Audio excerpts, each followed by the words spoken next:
네, 맛있는 테마 오늘 대신증권 동네 지점으로 연결합니다. 박영빈 대리 만나보시죠. 안녕하세요. 네, 안녕하세요. 네, 대리님. 지난 3주 동안 강력한 스토리들 말씀해 주셨던 종목군들의 흐름. 일단 겉으로 봤을 때도 좋을 수밖에 없는 것이 건설증권주 차례로 추천을 해 주셨었거든요. 지난 3주간. GS건설, 키움증권, SKC 코롱 PI까지.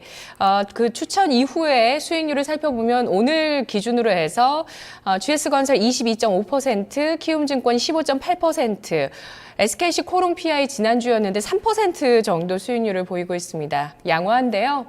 코멘트 좀 해주시죠.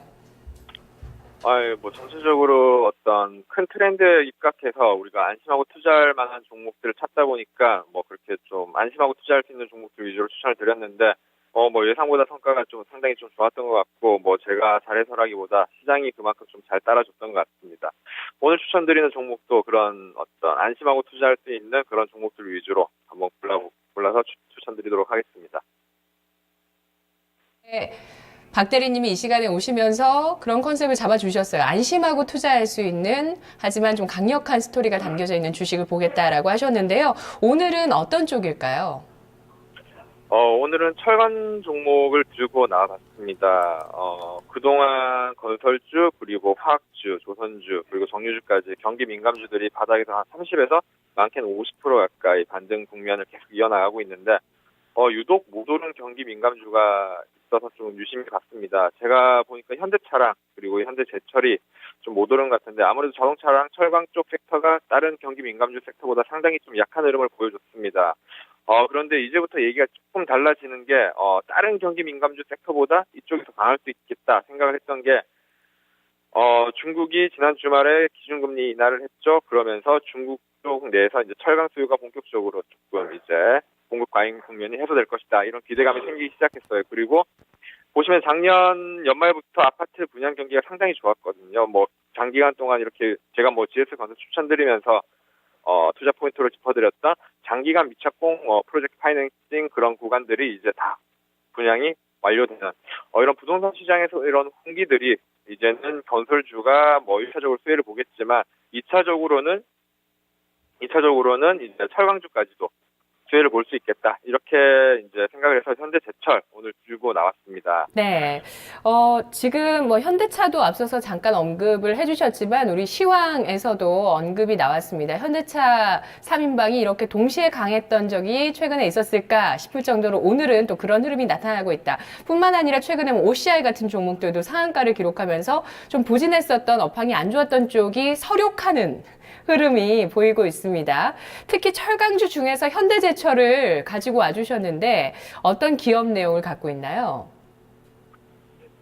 예, 이제 큰 틀에서 제가 계속 강조드리지만 안심하고 투자할 수 있는 종목이 어떤 걸까?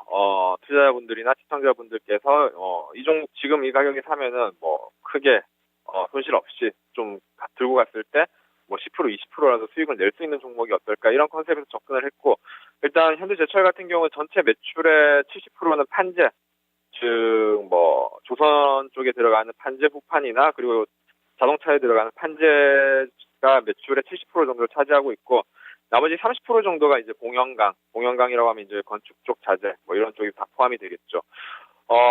현대제철 같은 경우는 현대 기아차 그룹이 생산하는 전체 자동차의 약 70% 정도의 강판을 본사가 다 납품을 하고 있습니다.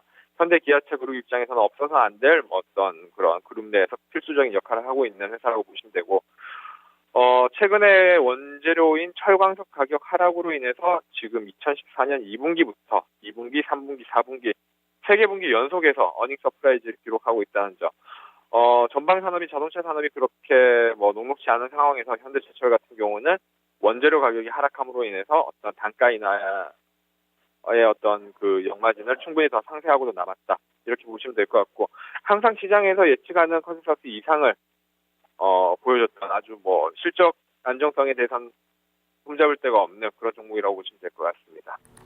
네. 현대제철의 주가를 좀 길게 보면 2002년도부터 2011년까지 9년 동안 랠리를 계속 보이다가 2011년 고점 이후에 지금까지 4년째 지금 조정 분위기였다가요. 지금 약간 반등을 주려고 하는 모습, 연봉 기준으로도 지금 플러스권으로 돌아서고 있는 모습을 보여주는데요. 여전히 아직도 좀 현대제철의 주가를 누를 만한 요인이 있을까요? 아니면은 모든 어떤 악재는 해소됐다고 보시나요? 부담 요인 없을까요? 글쎄요, 방금 말씀하신 대로 2011년 고점 이후에 주가가 지금 거의 반토막 정도 수준으로 50% 가까이 하락한 상태가 거의 한 5년 가까이 지속되고 있는데, 이렇게 철강 주식의 주가를 누른 가장 큰 이유는 어떤 중국 자국 내에서 철강의 어떤 공급 과잉, 그리고 글로벌 철강 수요가 둔화되면서 주가가 이렇게 5년 동안 하락을 했는데, 일단 저는 반전의 신호탄을 중국의 금리 인하, 그리고 앞으로 이번 주말에 있을 중국의 전인대 추가 부양책이 이렇게 나올 경우에 글로벌 철강 공급 과잉이나 수요 둔화에 대한 우려는 일단락될 수 있겠다, 이렇게 보고 있고, 주가는 이미 그런 악재들을 충분히 반영한 것 같아요. 지금 50% 가까이 하락했기 때문에 주가는 이미 그러한 공급 과잉과 수요 둔화에 대한 부분은 충분히 반영을 시켜놨다. 이제부터는 조그마한 호재에도 주가가 좀 탄력적으로 윗방향으로 반응할 가능성이 상당히 큰 것 같습니다. 그리고 현대제철의 주가를 눌렀던 또 하나의 큰 요인이 이제 차입금 규모가 너무 크다 보니까 영업이익에 비해서 순이익이 좀 작게 나온 부분, 그러니까 이자 비용이 상당히 많이 나갔는데, 지금 현재 제철의 순차입금 규모가 약 12조 원 가까이 됩니다. 연간으로 치면 이자 비용이 약 한 4천억 가까이 이자 비용이 나가고 있는 상황인데, 아무리 장사를 잘해도 이런 이자 비용이 부담이 되면은 밸류에이션 쪽에서는 아무래도 디스카운트를 받을 수밖에 없겠죠. 그런데 여기서 우리가 조금 주목해야 될 것이 2월 초였죠. 2월 초에 현대기아차그룹의 이제 정몽구 회장 그리고 정의선 부회장이 현대글로비스 보유하고 있던 현대글로비스 주식을 처분을 합니다. 주당 23만 500원에 처분을 했는데 500만 주 가량이 이제 시간의 거래로 거래가 됐고, 그러면서 이제 현대차의 어떤 지배구조 개편의 문제는 올 초부터 계속해서 얘기가 나오고 있었죠. 현대글로비스 지분을 팔아서 어떤 지배구조상 이제 현대모비스 지분을 좀 늘릴 것이다, 이런 시장의 관측이 많았었는데, 신기하게도 현대제철이 딱 500만 주 정도의 현대모비스 지분을 가지고 있어요. 550만 주 지금 현재 가지고 있는데, 지금 시가로 치면 한 1조 3천억 원 정도 가까이 됩니다. 아마 제가 생각할 때는 현대차의 어떤 그룹 지배구조 개편 시에 현대제철의 현대모비스 지분이 이제 넘어갈 가능성이 상당히 많을 것 같고, 현대제철 입장에서는 약 1조 3천억 원 가량의 순현금이 생기는 셈이 되고, 이 부분이 아마 차입금 상환 쪽에 좀 쓰일 것 같습니다. 그렇게 되면은 연간 이자 비용이 4천억에서 약 3,400억에서 500억 정도로, 약 600억에서 500억 정도 절감 효과가 있습니다. 네. 이런 부분들도 우리가 앞으로 기대할 수 있는 내용이 충분히 될 수 있겠죠. 현대모비스의 지분을 갖고 있습니다. 이것이 현대차 그룹의 지배구조 변화에 따른 수혜로 차입금을 상환하면서 이자 비용을 줄일 수 있는 어떤 여지가 될 수 있다는 점도 반드시 생각을 해보셔야 되겠다는 얘기 해주셨는데요. 자, 그렇다면 현대제철 그동안 주가가요, 바로 2014년 지난해 2분기부터 어닝 서프라이즈는 이어졌지만 주가는 서프라이즈 하지 못했거든요. 앞으로 실적은 어떨까요? 또 어떤 부분이 현대제철의 주가를 움직일 만한 요인인지 짚어주시죠. 예, 글쎄 이제 이때까지 실적은 잘 나왔는데 앞으로를 보면 이제 현대제철이 어느 분야에 투자를 하고 있고 미래의 먹거리를 어느 쪽에서 찾고 있고 그런 부분이 상당히 중요한 것 같아요. 일단 올해 투자 규모를 조금 살펴봤더니 올해도 약 1조 원에서 한 3조 원 가량의 좀 대규모 투자가 있는데 여기서 우리가 현대제철이 어디에 투자하는가를 보면 앞으로 실적에 대한 부분도 충분히 예측이 가능할 것 같아요. 일단 보시면 올 초에 동부특수광의 지분을 50% 가까이 인수를 하면서 연결 실적에 약 4천억 정도의 매출액이 반영이 될 것 같습니다. 그리고 지금 현재 2월 초부터는 SPP 율천에너지 실사를 지금 진행하고 있는데 율천에너지도 단조업체에서 지금 현재 발전 설비 부품 그리고 선박용 엔진 그리고 석유화학 제품까지 생산을 하고 있기 때문에 현대제철의 어떤 먹거리가 조금 더 커질 수 있다, 이렇게 보고 있고, 시장에서 예상하는 인수 가격이 한 1,500억 정도인데 이 부분에 대한 인수가 끝나고 나면 앞으로의 어떤 미래 성장 동력에 대한 부분, 특수광 쪽이나 그리고 본강 쪽으로 설비 증축하는 증설하는 부분도 있기 때문에 매출액은 꾸준히 계속해서 늘어날 것 같습니다. 그리고 현대차, 기아차의 글로벌 판매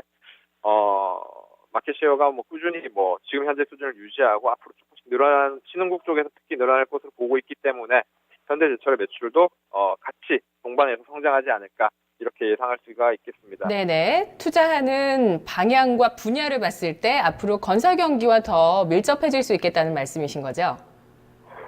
예, 그렇죠. 지금 예. 앞서 말씀드린 것처럼 건설 경기가 상당히 좋았는데, 보통 이제 분양 이후에 본격적으로 철근이 쓰여지는 것은 한 4개월에서 5개월 정도 텀이 있어요. 그 부분을 생각을 하면 작년 한 11월부터 건설 경기가 좋았기 때문에 올 3월부터는 철근 수요가 좀 급증하지 않을까.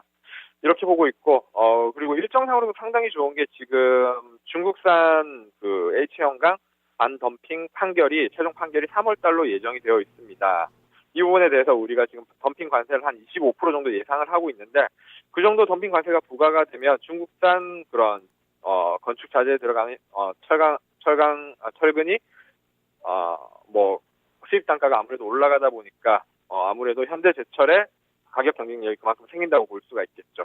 예, 분양 시장이 좋아진다는 점이 앞으로 진짜 건설 경기가 좋아지는 방향으로 갈 수 있을지는 좀 여러 가지 의견이 있을 수 있어도 일단 분양 경기가 좋다는 것 그 자체는 그 철강 업체의 호재인 것만은 분명한 것 같습니다. 많은 올해 분양 물량들이 대기를 하고 있는데요. 자, 그럼 현대제철 투자 포인트 마지막으로 정리해 주시면서 가격 전략 세워주시죠. 예, 방금 말씀드린 대로 원재료 가격이 꾸준히 하락하고 있기 때문에 뭐 어닝 서프라이즈는 이제 의심할 여지가 없는 것 같고, 그리고 어떤 철강주를 투자함에 있어서 글로벌 철강주들의 움직임도 우리가 같이 살펴봐야 될 것 같습니다.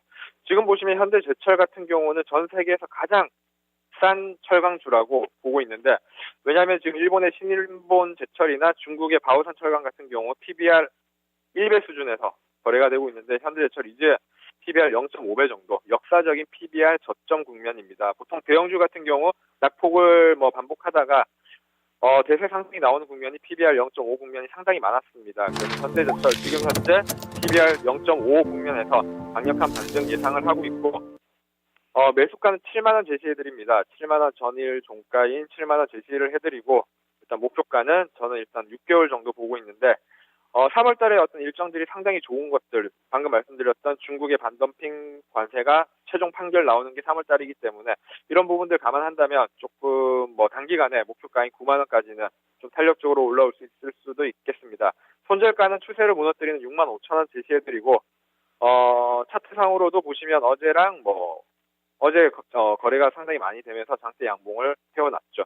그리고 최근에 기관 쪽 수급도 좀 유심히 보셔야 될 것 같은데, 연기금 쪽에서 상당히 좀 많은 물량 들어오면서 최근 기간 순매수가 약 34만 주 가까이 지키고 있다는 점도 현대제철 투자하시면서 참조하셔야 될 것 같습니다. 알겠습니다. 현대제철 눌림목을 조금 기다리셔야 되겠네요. 매수가 7만 원 제시됐습니다. 잘 들었습니다. 네, 감사합니다. 네, 고맙습니다. 어제 레전드에게 듣는다에서도 철강주 안에서 가치주를 찾아봤었는데요. 오늘 또 맛있는 테마의 철강주가 나옵니다. 현대제철이고요. 현대제철에 숨겨져 있는 테마는 가격 매력, 원가 하락, 건설 경기, 호조 기대감이었습니다.